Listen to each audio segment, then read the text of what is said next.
Vous êtes-vous déjà imaginé la vie sans mots? Ou encore, vous êtes-vous déjà retrouvé en voyage, dans un pays où vous ne comprenez pas ce que les gens vous disent et êtes encore moins capable de vous faire comprendre?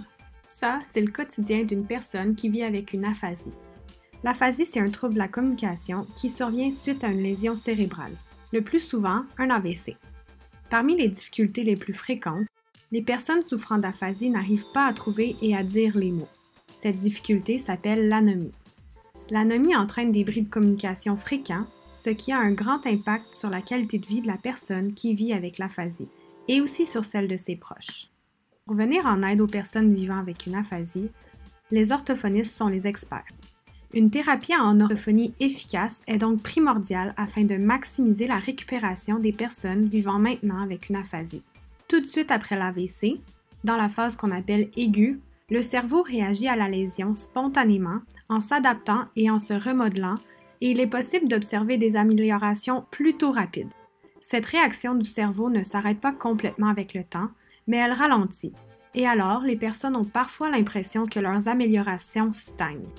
On arrête d'offrir des thérapies en orthophonie à ces personnes à ce moment-là également.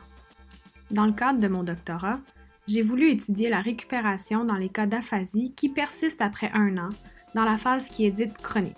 C'est comme ça que je me suis penchée sur le concept de plasticité cérébrale induite par l'expérience, soit la capacité de stimuler la réaction du cerveau face à la lésion qui a provoqué l'aphasie. Pour cela, j'ai adapté une thérapie ciblant l'anomie en utilisant des principes de plasticité cérébrale, soit la spécificité de la thérapie, son intensité et la stimulation massive de la capacité à dire les mots. J'ai aussi voulu regarder le fonctionnement du cerveau avant et après l'application de cette thérapie.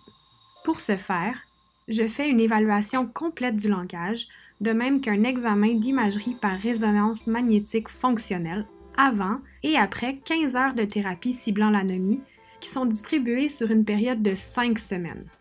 Selon ce que des recherches précédentes suggèrent, il est attendu que les participants s'améliorent pour dire les mots et aussi pour raconter des histoires ou communiquer dans leur quotidien. Il est également attendu que les changements dans le cerveau supportent les améliorations et que le fonctionnement du cerveau puisse possiblement indiquer si la personne bénéficiera de la thérapie. Le recrutement pour mon projet est toujours en cours. Je recrute présentement des personnes qui parlent le français, qui vivent avec une aphasie depuis plus de 12 mois et qui ont de la difficulté à dire les mots. Vous pouvez communiquer avec moi à l'adresse courriel qui apparaît au bas de l'écran si vous souhaitez participer ou si vous avez des questions supplémentaires. Et si vous connaissez quelqu'un qui souhaiterait participer, n'hésitez pas à partager la vidéo.